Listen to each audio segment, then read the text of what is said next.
Nuestro examen es el día lunes, ya a las 4 de la tarde. ¿Tienen clases a esa hora?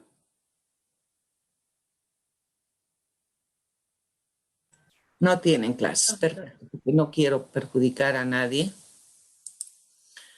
Entonces, lunes 4 de la tarde, no se olviden, ¿ya? En cuanto al temario, es desde intestino grueso, desde colon, hasta esteatosis hepática, que vamos a avanzar el día viernes, ¿ya? Hasta esteatosis hepática. Bien, voy a pasar a compartir la pantalla.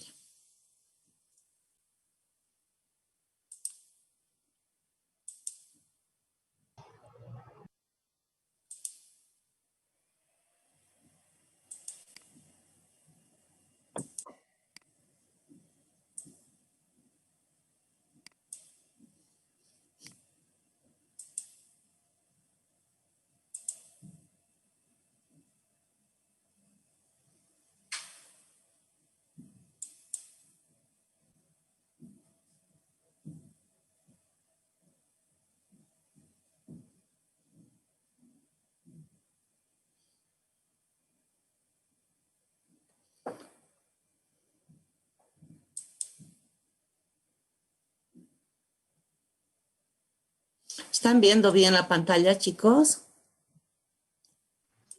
Sí, doctora. ¿Cómo está el audio? Está bien, doctora. Bien. La hepatitis crónica, en cuanto a la definición, es un proceso inflamatorio de la glándula hepática que se prolonga durante un periodo de tiempo de por lo menos 6 meses. Los virus de la hepatitis B y C y algunos fármacos son las causas más frecuentes, ¿no?, para consumarse esta patología crónica. En cuanto a la sintomatología, muchas personas no presentan síntomas, pero padecen síntomas banales, ligeros, ¿no?, como una sensación de malestar general, astenia, adinamia, anorexia.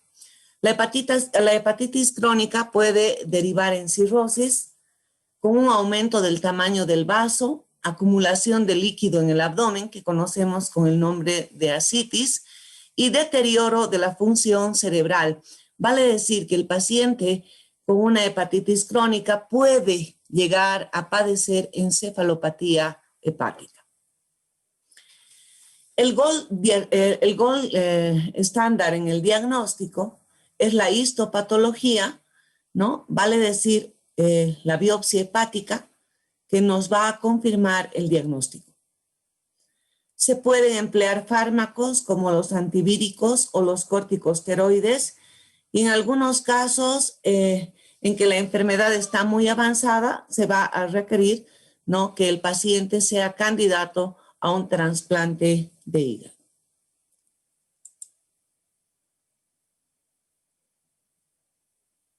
Bien, ¿cuál es la etiología entonces? El virus de la hepatitis C va a causar 60 a 70% de los casos de hepatitis crónica, entre el 5 y el 10% de los casos de hepatitis B, ¿no?, algunos con coinfección por hepatitis D.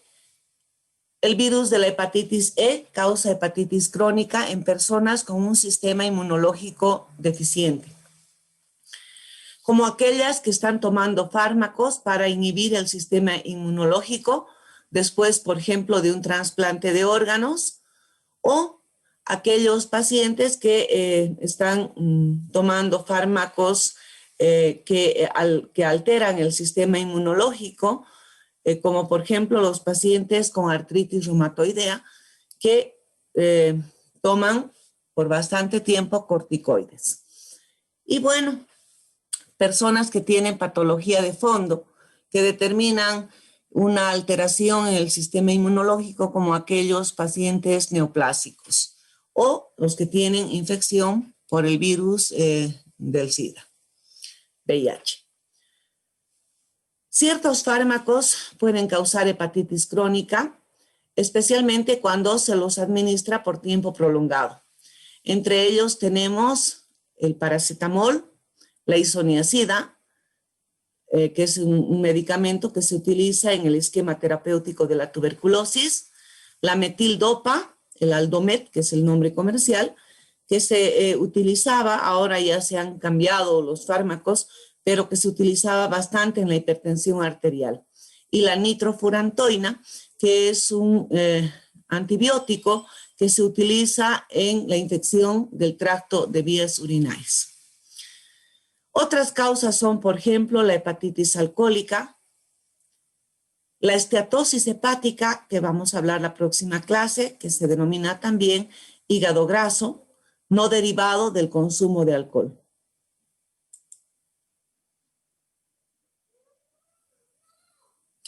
¿Cuál es la sintomatología, chicos? En aproximadamente los 2/3 de las personas, la hepatitis crónica aparece en forma gradual, a menudo sin que se haya observado ningún síntoma de alteración hepática hasta que aparece la cirrosis. En el tercio restante se desarrolla después de un episodio de hepatitis vírica aguda que persiste o reaparece, ¿no? Con frecuencia varias semanas más tarde. Y como les había mencionado, los síntomas son banales, ¿no? Un malestar general, astenia, adinamia, anorexia. A veces las personas afectadas pueden tener febrícula, ¿no? Y una molestia, ni siquiera un dolor a nivel del hemiabdomen superior. En estos pacientes la ictericia es infrecuente.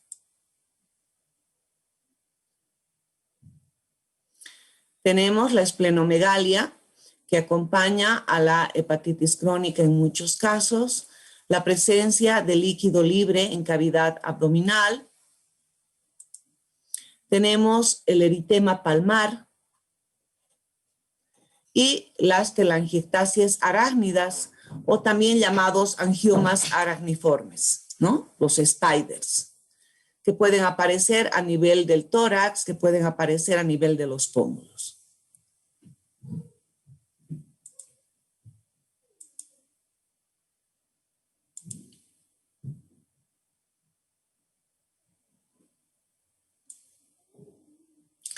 La disfunción del hígado puede producir un deterioro en la función cerebral y es lo que conocemos con el nombre de encefalopatía hepática portosistémica.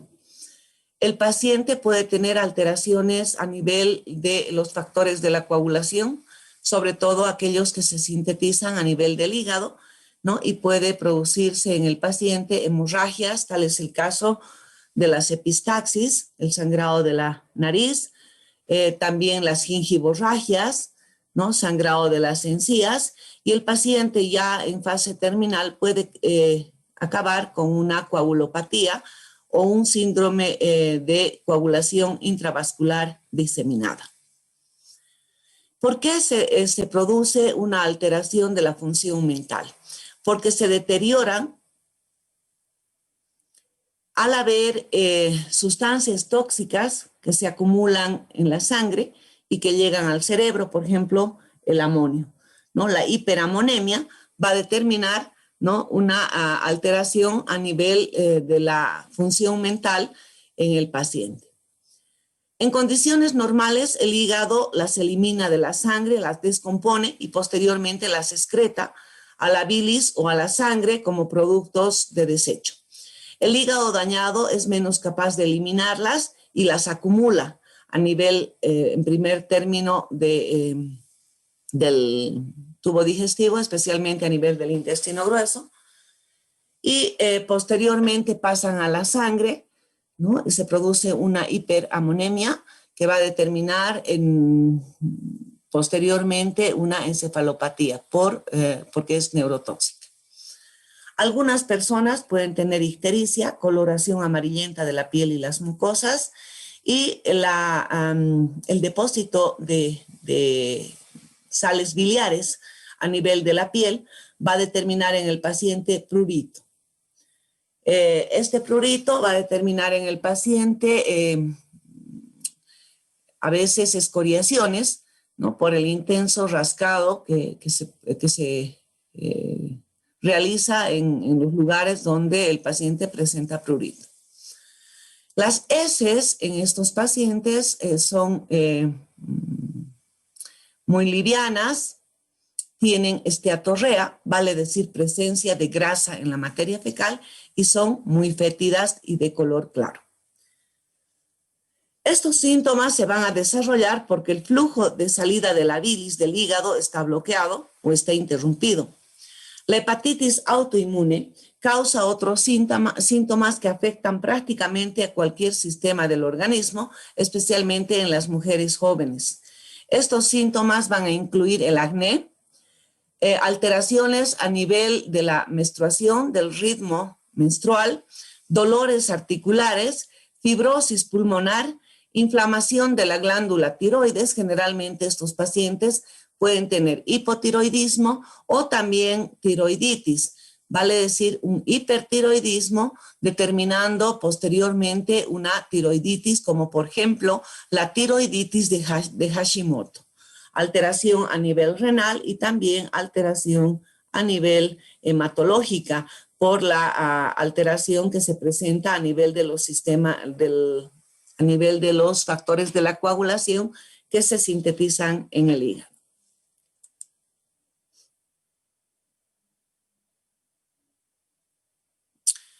En muchas personas la hepatitis crónica no progresa durante años y estamos hablando de una hepatitis crónica persistente, mientras que en otros empeora gradualmente y rápidamente, y estaríamos hablando de la hepatitis crónica activa.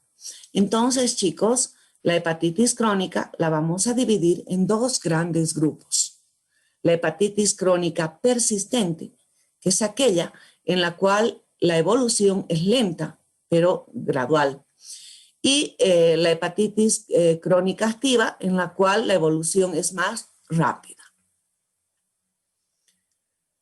El pronóstico va a depender en parte de cuál sea el virus causante de la enfermedad, si hablamos de las hepatitis virales, ¿no? Tenemos la hepatitis C crónica, que si no se trata va a causar cirrosis en el 20 a 30% de los pacientes afectados. Sin embargo, la cirrosis puede tardar mucho tiempo en desarrollarse, muchos años, 10, 15 años. El riesgo de hepatocarcinoma es mayor solo cuando existe cirrosis. La hepatitis B crónica tiende a empeorar, a veces rápidamente, pero en ocasiones a lo largo de mucho tiempo, dando lugar también a una cirrosis. La hepatitis B crónica también tiene como riesgo, después de que el paciente ha hecho una cirrosis, de llegar a un cáncer de hígado. La coinfección crónica de hepatitis B y D causa cirrosis hasta en el 70% de los casos si no se trata. La hepatitis autoinmune se trata eficazmente en la mayoría de las personas afectadas, pero en algunos casos puede también derivar en cirrosis. La hepatitis crónica causada por fármacos puede resolverse completamente una vez que se deja de administrar el medicamento.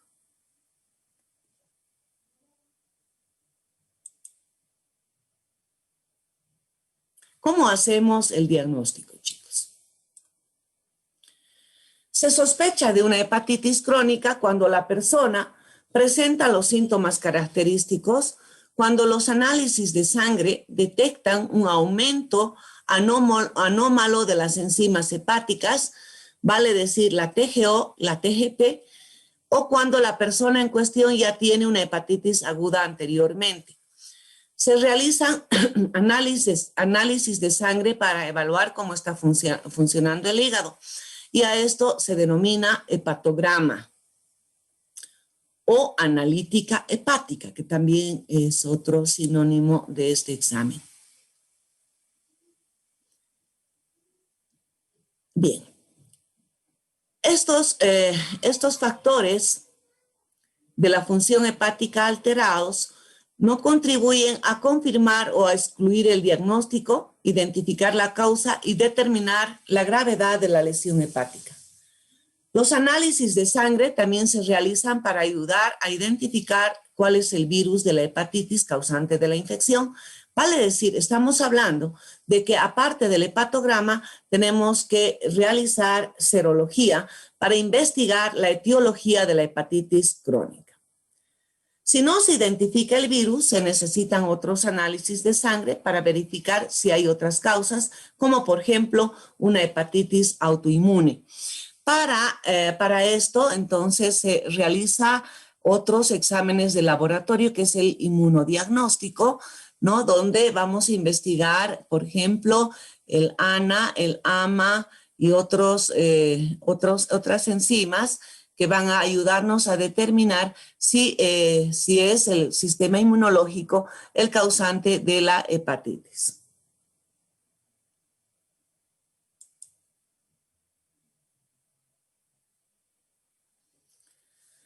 Y bien, habíamos mencionado que el gold estándar en el diagnóstico de la hepatitis es la biopsia hepática, que también nos va a permitir determinar la gravedad de la inflamación y si han surgido algún grado de fibrosis o cirrosis en el hígado. La biopsia ayuda a identificar la causa de la hepatitis. ¿Qué es lo que ocurre, chicos? Una vez que se ha presentado el proceso inflamatorio crónico a nivel de los hepatocitos, entonces puede ocurrir la cicatrización de este proceso inflamatorio con migración de fibroblastos, y a esto se conoce con el nombre de cirrosis. Las personas con hepatitis B crónica han de someterse cada 6 meses a una ecografía para detectar un posible cáncer de hígado. Además, también a estos pacientes hay que hacerles un elastograma, que es una prueba diagnóstica actual para ver si el paciente tiene fibrosis o no. Los niveles de alfa-fetoproteína, que es una proteína producida normalmente por las células hepáticas inmaduras de los fetos, puede aumentar si existe un cáncer de hígado, por lo que también puede analizarse para detectar un posible cáncer hepático. Las personas con hepatitis C crónica son controladas de igual manera, ¿no? Pero solo si tienen ya fibrosis, vale decir, si tienen cirrosis. En cuanto al tratamiento, chicos, tenemos que investigar la causa que ha producido la hepatitis crónica. Si la causa fuera un fármaco, suspendemos su administración. Si la causa es una hepatitis viral, entonces se tendrá que hacer el tratamiento para la hepatitis C, para la hepatitis B, ¿no? Y si la causa es otro trastorno, también se tendrá que realizar el tratamiento determinado. En cuanto a la hepatitis B y C, si la hepatitis B o C crónica está empeorando o la concentración de enzimas hepáticas es alta, ¿no? Vamos a administrar al paciente antivirales. Para la hepatitis B se utiliza habitualmente el entecavir o el tenofovir, bisoproxil fumarato, que se tomará por vía oral. Estos medicamentos son muy eficaces y hay muy pocas posibilidades de que los virus desarrollen resistencia. Se puede utilizar otros fármacos como la telbibudina y la lamivudina. En el comercio tenemos la lamivudina por vía oral y el interferón alfa 2B humano, que lo tenemos en el comercio, lo tenemos en diferentes centros institucionales también, como les había mencionado en nuestro medio en la Caja Nacional de Salud. Y el PEG-interferón alfa mediante inyección subcutánea. En algunas personas, la hepatitis B tiende a reaparecer una vez se detiene el tratamiento farmacológico y puede hacerlo de forma aún más grave, por lo que posiblemente estas personas, ¿no?, necesitan tomar un antivírico de forma indefinida.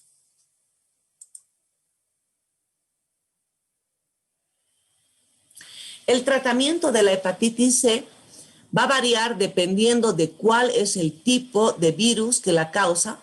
Hay varios tipos de virus de la hepatitis C llamados genotipos. Cada tipo tiene un material genético ligeramente diferente. Para algunos tipos, el tratamiento más efectivo es la combinación de fármacos, como por ejemplo el PEG-interferón alfa, administrado por vía endovenosa, la ribavirina, que también tenemos en el medio, por vía oral, además del sofosbuvir, que no lo tenemos por vía oral, o un inhibidor de la proteasa por vía oral, como el telaprevir, el boceprevir y el cimeprevir, que no tenemos en el comercio. Para otros tipos de virus de la hepatitis C, podemos dar sofosbuvir y ribavirina por vía oral. ¿Qué es lo que nosotros hacemos, chicos? Como no tenemos todos estos medicamentos antirretrovirales, hacemos una combinación entre lo que es el interferón alfa 2B humano más la ribavirina, ¿no? O la lamivudina. El tratamiento es largo, puede durar entre 12 y 48 semanas.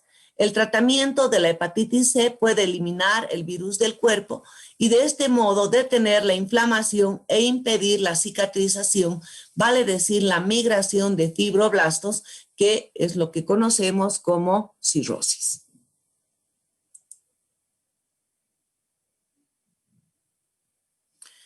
No deben tomar peginterferón alfa las personas con ciertas enfermedades o en determinadas circunstancias, como por ejemplo cirrosis avanzada por hepatitis B. ¿Por qué? Porque lamentablemente, chicos, cuando ya está instaurada la cirrosis o está en fase terminal, es irreversible. Vale decir que dándole el tratamiento no se van a regresionar las lesiones. Un órgano trasplantado, insuficiencia renal, sistema inmunológico alterado, un número bajo de células sanguíneas, como ser la citopenia, o pacientes con anemia, pacientes que tienen el hábito de la drogadicción, ¿no? Si los familiares y las personas con trato frecuente con los afectados por hepatitis B crónica no han sido vacunados, deben hacerlo. Si una persona entra en contacto con la sangre de alguien que tiene hepatitis B, se le debe administrar la inyección de hepatitis B inmunoglobulina, que no tenemos en el medio. Y si no han sido vacunados, sí debemos vacunarlos con la vacuna contra la hepatitis B. Estas medidas no son eficaces para la hepatitis C crónica.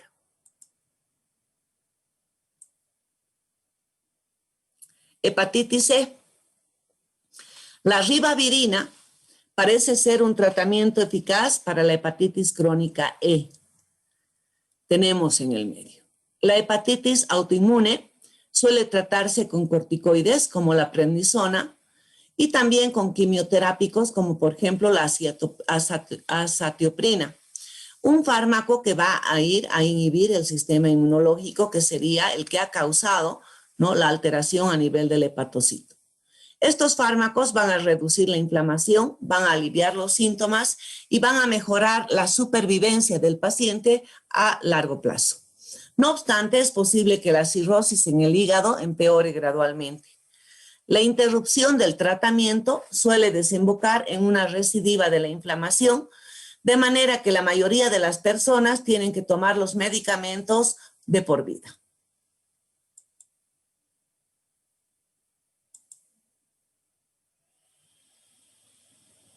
¿Cuál es el tratamiento de las complicaciones? Independientemente de la causa o el tipo de hepatitis crónica, las complicaciones requieren tratamiento. Por ejemplo, si el paciente ya tiene líquido libre en cavidad, vale decir ascitis, ¿no?, vamos a restringir el consumo de sal, porque ustedes saben que el sodio va a jalar líquido agua del espacio intravascular al espacio intersticial y por lo tanto en estos pacientes va a aumentar, ¿no?, la cantidad de líquido ascítico. Administrar medicamentos que ayuden a los riñones a eliminar más sodio y agua en la orina. Estamos hablando entonces de los diuréticos. Y utilizamos diuréticos en estos pacientes generalmente de dos tipos. Tenemos la espironolactona, que es el tratamiento diurético de primera mano en estos pacientes, porque van a ir a inhibir el aldosteronismo secundario, lo que determina que exista una disminución del pasaje del líquido intravascular al espacio intersticial, ¿no? Por ese mecanismo. Además, la espironolactona es un diurético ahorrador de potasio, porque aparte de que nosotros estamos ayudando al riñón a eliminar orina, al eliminar gran cantidad de orina también se están eliminando electrolitos. Y dentro de los electrolitos, el potasio. Y nuestro paciente comenzará con calambres y etcétera, ¿no es cierto? Y entonces el paciente va a empeorar en cuanto a su sintomatología. Si tenemos encefalopatía, vale decir deterioro de la función cerebral, se pueden administrar fármacos para ayudar al cuerpo a eliminar las neurotoxinas, que por ejemplo el amonio. Para esto utilizamos, por ejemplo, antibióticos como el metronidazol, ¿no? A una dosis de 500 miligramos cada 8 horas, ya sea por vía oral o por vía endovenosa. También podemos utilizar la rifaximina a una dosis de 550 miligramos 2 veces al día. Estos medicamentos por tiempo prolongado, chicos, hasta revertir la encefalopatía. Es importante también en pacientes encefalopáticos ayudarles a defecar. Sabemos que las neurotoxinas nacen a nivel del intestino grueso. Entonces, si nosotros les damos, por ejemplo, laxantes osmóticos, tal es el caso de la lactulosa, ¿no? Podemos darle, por ejemplo, lactulosa 20 ml una vez al día por vía oral, o también podemos darles lactulosa 20 ml 2 veces al día, dependiendo del grado de encefalopatía que tenga nuestro paciente. Y nos podemos ayudar con enemas evacuantes para limpiar el colon y de esta manera disminuir, ¿no es cierto?, la flora bacteriana que está determinando el acúmulo, ¿no?, de amonio en el intestino grueso. Tenemos el trasplante de hígado. El trasplante se plantea en personas con insuficiencia hepática grave. Sin embargo, en los pacientes que padecen hepatitis C, el virus prácticamente siempre reaparece en el hígado trasplantado. Lo propio ocurre con el paciente que tiene una hepatitis autoinmune. El sistema inmunológico es el que está causando la alteración hepática. Entonces se corre el peligro de que después de haberse realizado el trasplante hepático, nuevamente se produzca la alteración a nivel del hepatocito.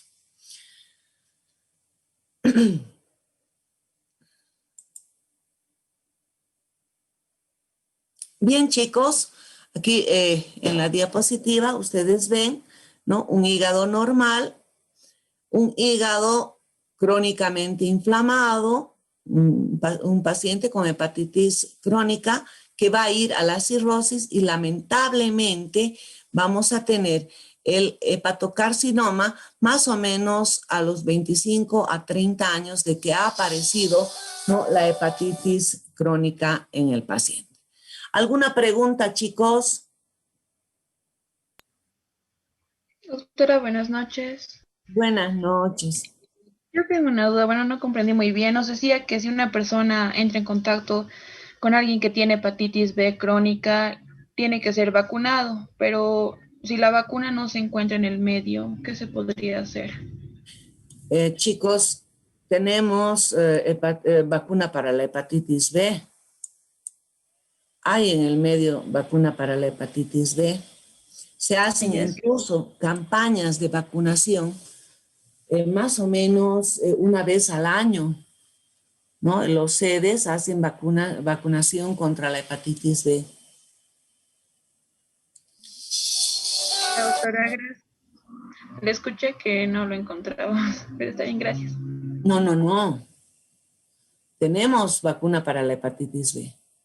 Es más, se vacuna a todos, por ejemplo, al personal de laboratorio, personal médico, paramédico, en todos los hospitales, en los centros de salud, rutinariamente. ¿Alguna otra pregunta, chicos?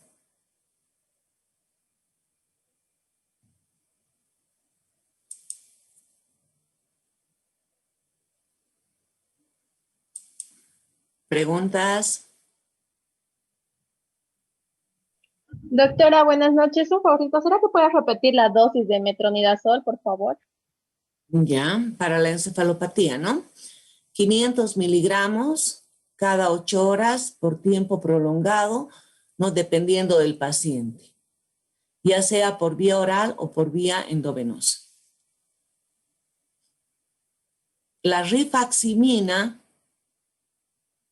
es un medicamento, es un antibiótico que también se está utilizando, ¿no? Para la encefalopatía hepática a una dosis de 550 miligramos. Esa es su presentación. También hay de 200 miligramos, pero la dosis que utilizamos es 550 miligramos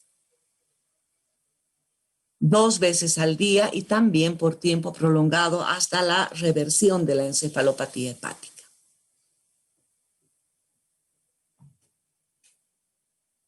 Está bien, doctora, gracias. ¿Alguna otra pregunta, chicos? Doctora, en la asociación de los fármacos para el tratamiento nos indicó que se combinaba interferón y ribavirina y mencionó en caso de que no se utilice ribavirina otro medicamento. ¿Qué medicamento era? La lamivudina. Esta, lamivudina. Gracias. Está con el cursor. Lamivudina.